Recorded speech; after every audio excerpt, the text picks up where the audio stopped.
पर? कौन सी संस्था है जो एमआर के लिए दिशा निर्देश लागू की है? डोगरा राजवंश क्या है, कहाँ संबंधित है? दक्षिण चीन सागर में जो दो जहाजों की जो टक्कर हुई है, ये क्वेश्चंस, ये जो टॉपिक है, ये मैप के व्यू से काफी इंपॉर्टेंट हो जाता है, तो थोड़ा सा मैप पे भी एनालिसिस करेंगे इस टॉपिक से। प्रोजेक्ट उद्भव क्या है, कस्तूरी कॉटन भारत पे बात करेंगे, और सिगरेट और अन्य जो तंबाकू उत्पाद हैं के लिए कुछ फिल्म के नियम बनाए गए हैं, ठीक है। ओटीटी प्लेटफॉर्म जो है वहाँ पे जो फिल्में निर्देशित की जाती हैं, वहाँ पर जो ऐड आते हैं उनसे संबंधित कुछ बातें हैं, सो वहाँ पे बात करेंगे। एवरीबडी, टोटल 7 टॉपिक हैं। अगर इन टॉपिक को पहले से एनालिसिस कर चुके हो, पहले से इसका नोट्स बना चुके हो, तो वीडियो प्लीज़ आप स्किप कर देना। अगर अभी तक आपने इस टॉपिक पे नोट्स नहीं बनाया है, एनालिसिस नहीं किया है, तो प्लीज़ छोटा सा शॉर्ट नोट्स भी बना लेना। चलिए स्टार्ट करते हैं। पहला है, जो सरकार का जो सार्वजनिक ऋण है का भार कम करने के लिए विचार कर रही है, ये ऋण रहेगा, ठीक है, क्लियर। सो सार्वजनिक ऋण भारत सरकार की समस्त देनदारियां होती हैं जिसका भुगतान भारत सरकार संचित निधि से करती है, ठीक है। यहां पर संचित निधि का जो चर्चा है याद रखना, ठीक है। संचित निधि आर्टिकल 266 में, ठीक है, आर्टिकल 266 में संचित निधि का चर्चा किया गया है, तो इसको नोट डाउन कर लेना। जो सार्वजनिक ऋण है वो 2 भागों में है, एक आंतरिक एक बाह्य ऋण में वर्गीकृत इसको किया गया है। 2021 में क्यों चर्चा में बना हुआ है, इससे समिति से जुड़ी भी बातें करेंगे। क्यों?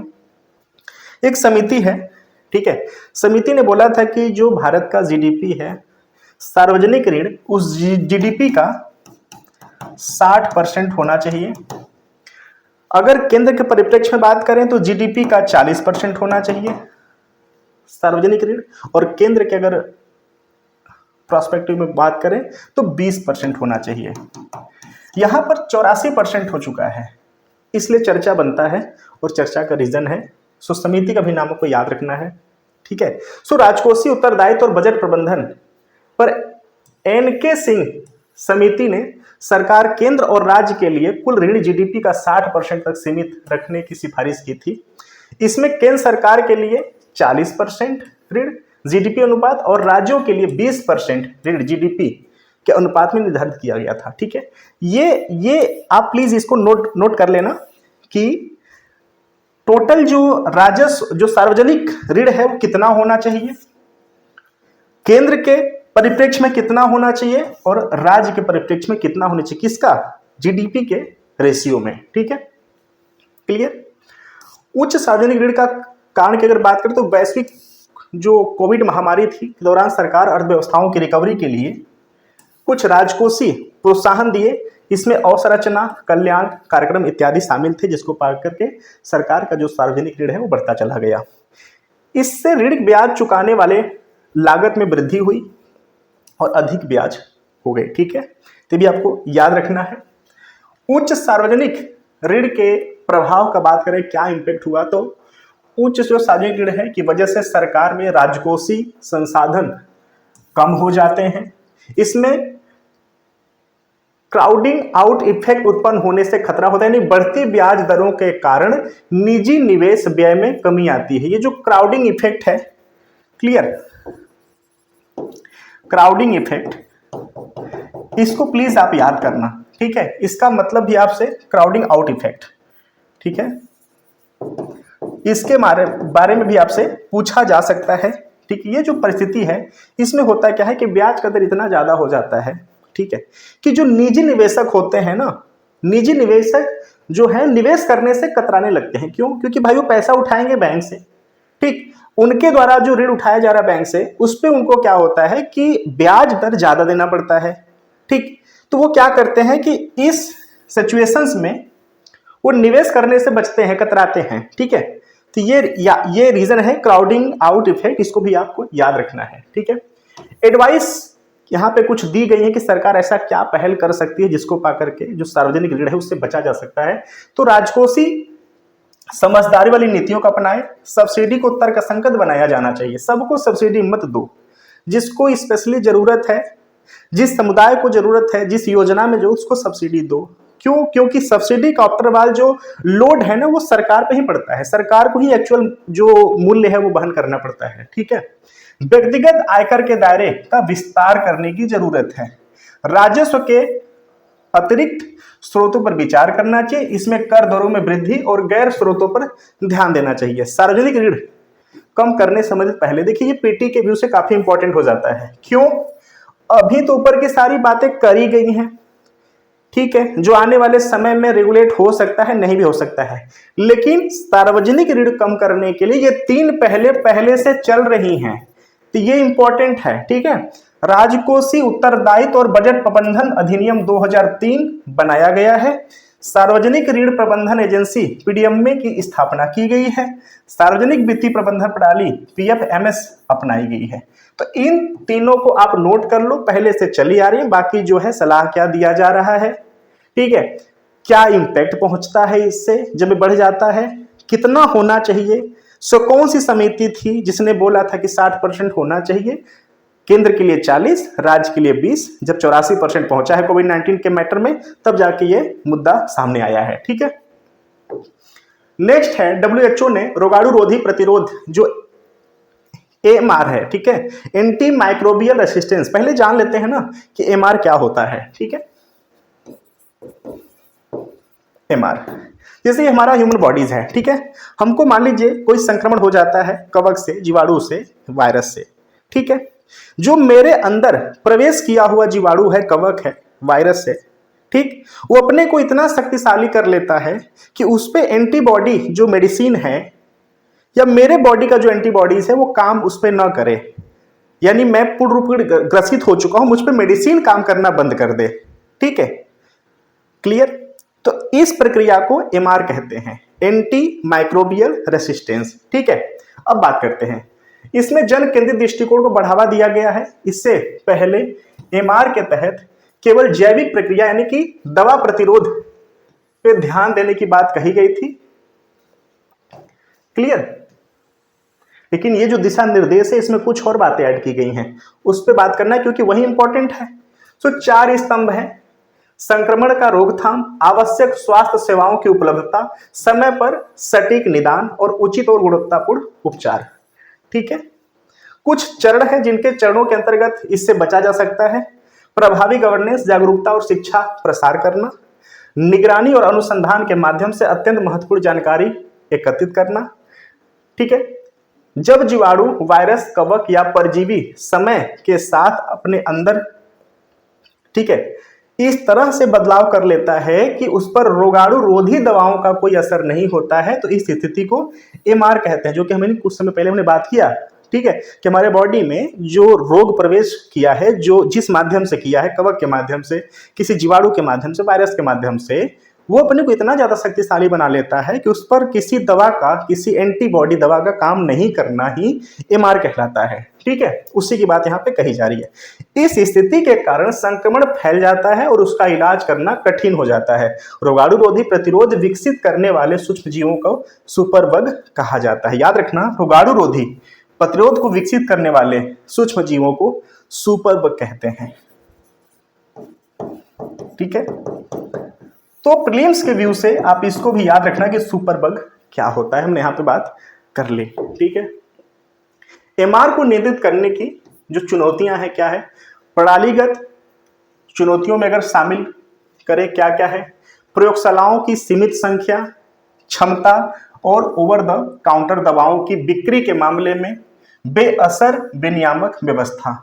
लोगों से जुड़े चुनौतियों में शामिल क्या है, बिना चिकित्सक के परामर्श का स्वयं इलाज कर लेना, ठीक है, और आउट ऑफ द पॉकेट खर्च, यानी चिकित्सक पर अपनी जो जेब है उसके व्यय को ध्यान देते हुए स्वयं से इलाज कर लेना कि यार व्यय बहुत ज्यादा हो जाएगा पर डॉक्टर के पास जाने में, फीस देने में, परामर्श लेने में, ठीक है, तो स्वयं से इलाज कर लेना। यही सब कारण है कि एमआर को बढ़ावा देता है।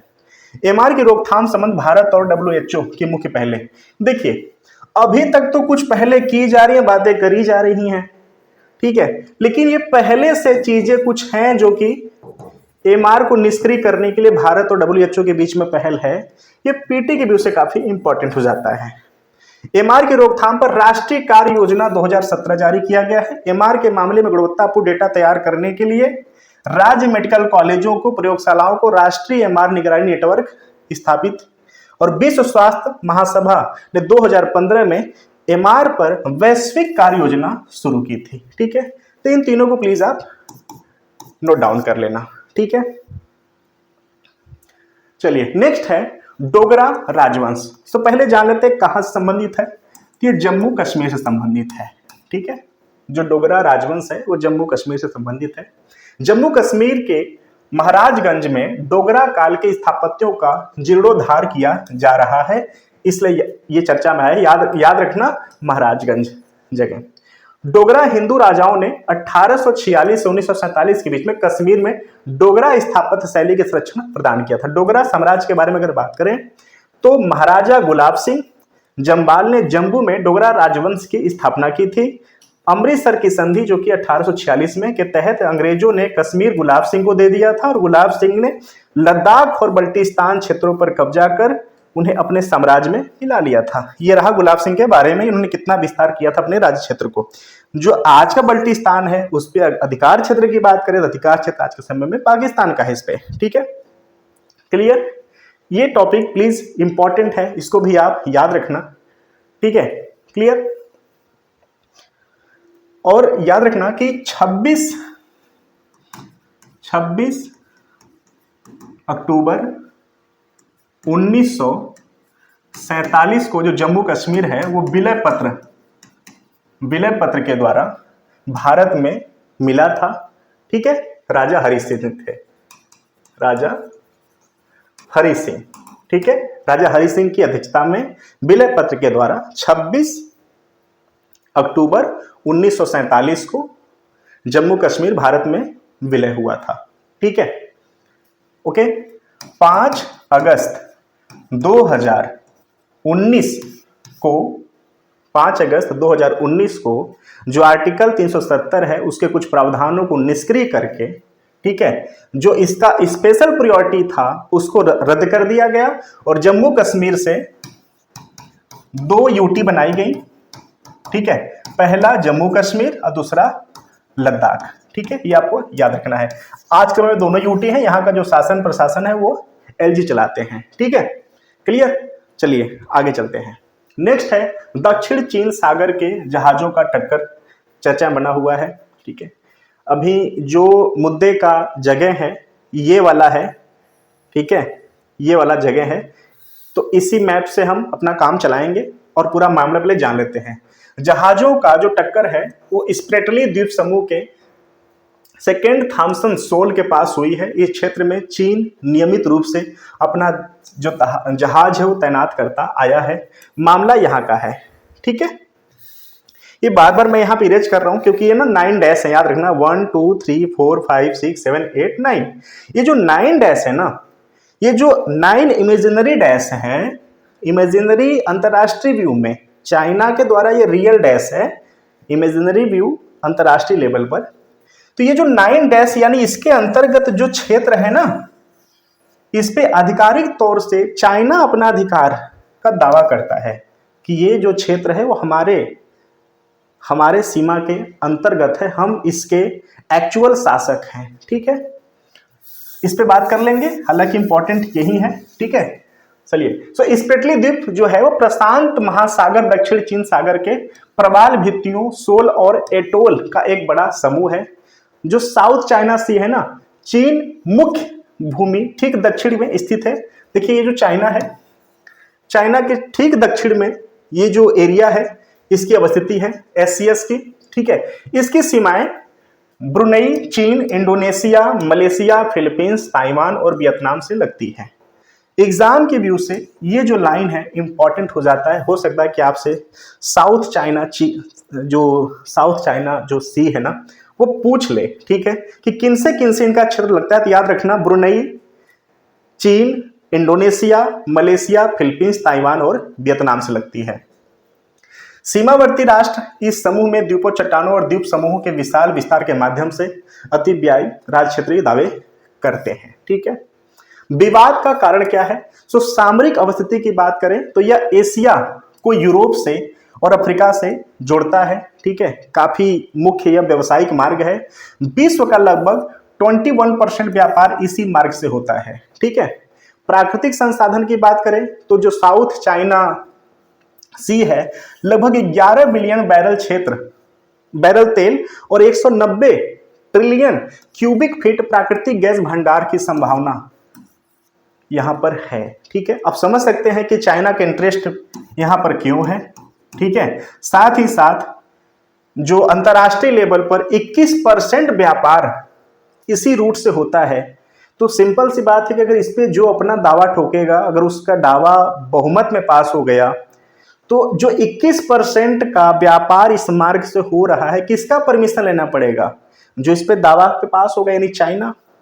तो अंतरराष्ट्रीय स्तर पर चाइना का दबदबा भी बनेगा यहां पर। भाई, हम एक ऐसे रास्ते पे अपना हक जमाने की कोशिश कर रहे हैं जहां के अंतरराष्ट्रीय लेवल पर 21% का एक्सपोर्ट इंपोर्ट का ये मार्ग डिसाइड कर रहा है। ठीक है, तो आप समझ गए कि चाइना इतना व्याकुल क्यों है, इस जगह के लिए क्यों व्याकुल रहता है। ठीक है, चीन काल्पनिक जो लाइन है 9 डैश, इसी लाइन 9 डैश की बात कर रहा था। 1 2 3 4 5 6 7 8 और 9, ये जो 9 डैश लाइन है ना, ये 9 डैश लाइन के अंतर्गत जो भी जगह है, इसको आधिकारिक रूप से चाइना कहता है ये जो क्षेत्र है इसका, ये हमारे अधिकार क्षेत्र के अंतर्गत ये आता है। ठीक है, वर्ष 2013 में फिलीपींस ने समुद्री कानून पर संयुक्त राष्ट्र अभिसमय के तहत स्थायी मध्यस्थता न्यायालय में चीन के खिलाफ मध्यस्थता के वाद को दायर किया था। स्थायी मध्यस्थता न्यायालय ने निर्णय दिया था कि दक्षिण चीन सागर में चीन दावे के साथ असंगत है। ठीक है, हालांकि चीन ने मध्यस्थता न्यायालय के एकपक्षीय फैसले को खारिज कर दिया, एकपक्षीय निर्णय बताते हुए इसको खारिज कर दिया कि भैया हम नहीं मानेंगे, ये जगह हमारा ही है। ठीक है, दक्षिण चीन सागर में भारत की रुचि की बात करें तो इस क्षेत्र के साथ भारत के व्यापारिक संबंध है। भारत पोत परिवहन और स्वतंत्रता के पक्षधर रहा है और भारत नियम द्वारा शासित क्षेत्रीय व्यवस्था का समर्थन करता है। क्लियर? कहां पर? SCS में। ठीक है, तो ये मामला है। इसका जो ये जो क्षेत्र है ना, इस क्षेत्र से जो लगा हुआ देश है, जैसे ब्रुनेई, चीन, Indonesia, Malaysia, Philippines, Taiwan, Vietnam, इसको आपको याद रखना है। ठीक है, ये 2013 वाला मामला भी याद रखना है, क्योंकि 9 डैश का जो बात यहां पर कहा गया, मध्यस्थता न्यायालय ने अस्वीकार कर दिया चाइना के चैलेंज को, तो ये भी आपको याद रखना। क्योंकि आंसर राइटिंग करते समय इस अगर इम्पैक्ट को 2013 वाले को डालते हो आप ना, तो थोड़ा सा जो कंटेंट है उसमें वेटेज आ जाएगा 9 डैश वाले परिप्रेक्ष्य में। अगर 9 डैश का मामला आता है, 9 डैश से जुड़ा हुआ क्वेश्चन आता है, तो आपको 2013 वाला मामला डालना चाहिए। ठीक है, चलिए आगे चलते हैं। प्रोजेक्ट उद्भव क्या है? भारतीय सैन्य विरासत महोत्सव के उद्घाटन के अवसर पर प्रोजेक्ट उद्भव लॉन्च किया गया। अगर इसके बारे में बात करें तो इस परियोजना की शुरुआत भारतीय सेना और एक think tank United service institute of India के सहयोग से की गई है। उद्देश्य सुरक्षा संबंधी मौजूदा चुनौतियों का समाधान करने के लिए समकालीन पद्धतियों के साथ प्राचीन ज्ञान का समन्वय करना यहाँ पर है। युद्ध से संबंधित प्राचीन भारतीय ज्ञान परंपरा में चाणक्य अर्थव्यवस्था, रणनीतिक साझेदारी, कूटनीतिक, सॉफ्ट पावर की युक्तियां, यानी कि तिरुकुल याद रखना यहां पर, तिरुकुरल। ठीक है, क्लियर? यहां पर क्या कहा गया है कि जो चाणक्य अर्थशास्त्र है ना, उसके हिसाब से यहां पर डील करने की बात कही गई है। साझेदारी को, कूटनीतिक, सॉफ्ट पावर, ठीक है, और तिरुकुलर यानी कि युद्ध में नैतिक आचरण शामिल होना चाहिए। जो तिरुकुलर है एक तमिल ग्रंथ है, इसकी रचना तिरुवल्लुर ने की थी। ये दोनों कंटेंट आपको याद रखना है एग्जाम की व्यू से। ठीक है, पूरे के पूरे मामले को खत्म करके आपसे यहां से पूछ लेगा कि तिरुकुलर क्या है, तो ये तमिल ग्रंथ है। रचनाकार कौन है? तिरुवल्लुर इसकी रचना की थी। ठीक है, केंद्रीय मंत्री पीयूष गोयल ने कस्तूरी कॉटन भारत की वेबसाइट लॉन्च की है। बहुत इंपॉर्टेंट ये टॉपिक है, प्लीज इसको नोट डाउन कर लेना। हाल ही में कस्तूरी कॉटन भारत वेबसाइट लॉन्च किया गया है। कस्तूरी कॉटन भारतीय कपास का एक पहला ब्रांड है और लोगो है। यह वस्त्र मंत्रालय, भारतीय कपास नियम, व्यापारिक नियमों और औद्योगिक समूहों की एक संयुक्त पहल है। ठीक है, वेरी वेरी इंपॉर्टेंट कंटेंट है, मैं रिपीट कर दे रहा हूं कि यह जो है वस्त्र मंत्रालय, भारतीय कपास निगम, व्यापारी निकायों और औद्योगिक समूहों की एक संयुक्त पहल है। उद्देश्य क्या है इसका? उद्देश्य भारत की मानकीकृत विशेषताओं के अनुरूप उगाई जाने वाली कपास के लिए उच्च मूल्य प्राप्ति सुनिश्चित करना है। यह भारतीय कपास को लेकर बनी वैश्विक धारणा मूल्यांकन में सुधार और निर्यात को बढ़ावा देना चाह रहा है। 7 अक्टूबर 2023 को विश्व कपास दिवस की पूर्व संध्या पर वस्त्र मंत्रालय ने कपास के कस्तूरी कॉटन भारत ब्रांड की घोषणा की। इसके द्वारा भारतीय कपास को एक ब्रांड और लोगो प्रदान किया गया।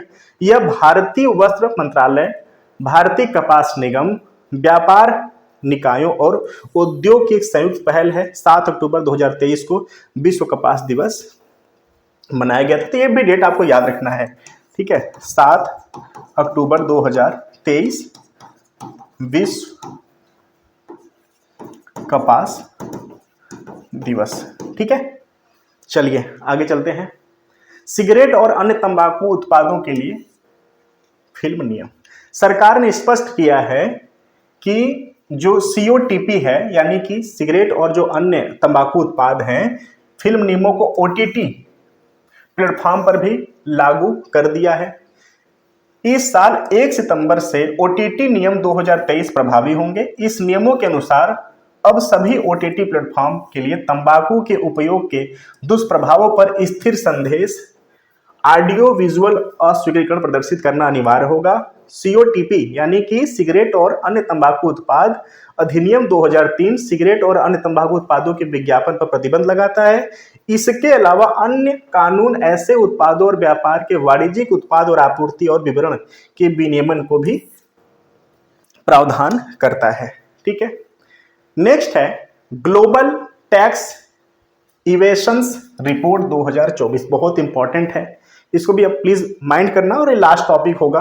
ठीक है, यहां पर कर चोरी से संबंधित पूरा का पूरा मुद्दा है, पूरा मामला है, तो इसको याद रखना कि जो टैक्स इवेशंस है किस किस हिसाब से किया जाता है, कौन कौन इसमें इन्वॉल्व है, सरकार क्या इस पे सोच विचार कर रही है और आने वाले समय में इसमें क्या पहल हो सकता है। ठीक है, तो देखिए जो कर चोरी है यह एक गैर कानूनी गतिविधि है। इसके तहत कोई व्यक्ति या संस्था जानबूझकर वास्तविक कर देनदारी का भुगतान करने से बचता है।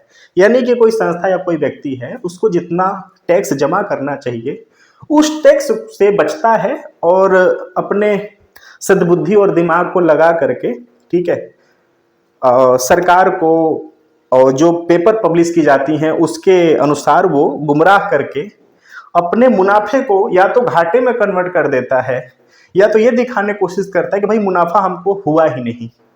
ठीक, और छोटा सा मुनाफा दिखाकर छोटा सा टैक्स जमा कर देता है। ठीक है, उसी पर ये पूरा का पूरा मुद्दा है।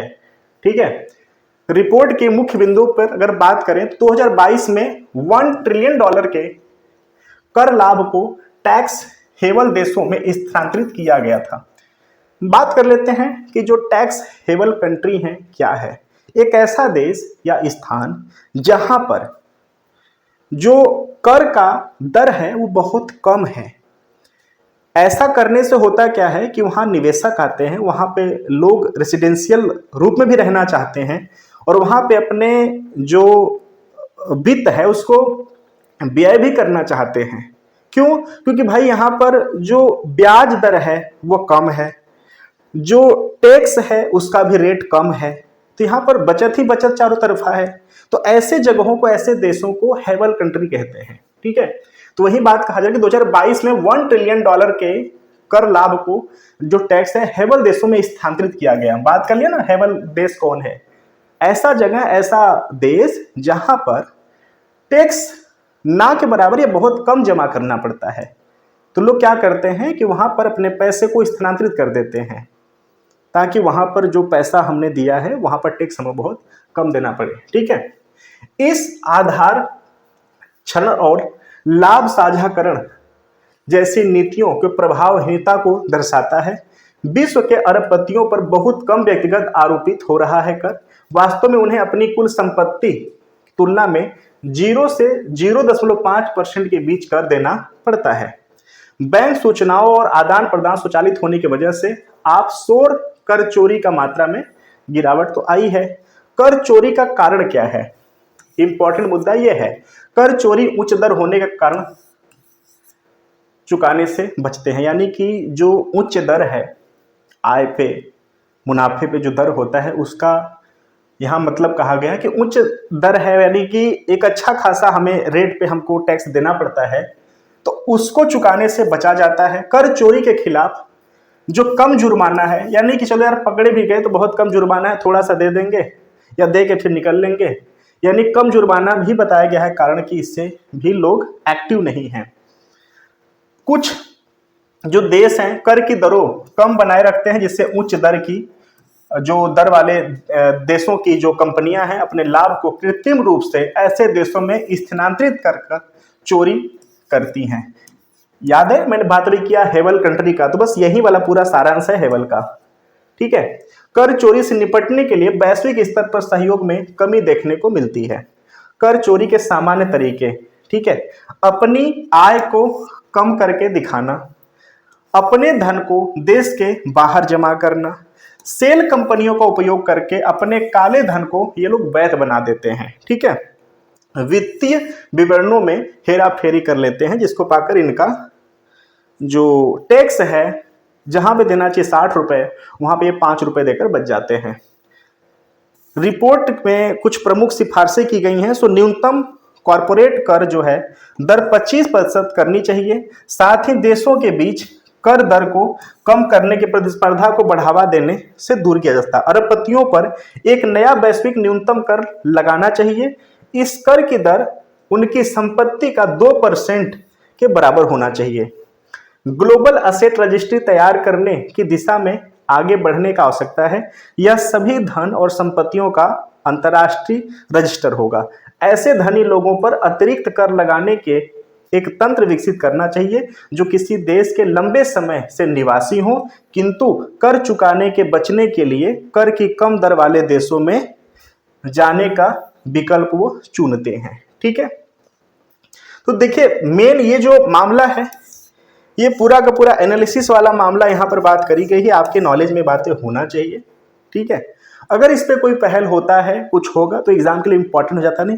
हालांकि ये चीज आप अवेयर रहो, ये जो ग्लोबल टैक्स इवेशंस रिपोर्ट है ना, इसको बिल्कुल आप सजग रहो कि ये जो पब्लिश हुआ है इसके लिए बिल्कुल आपको सजग रहना है।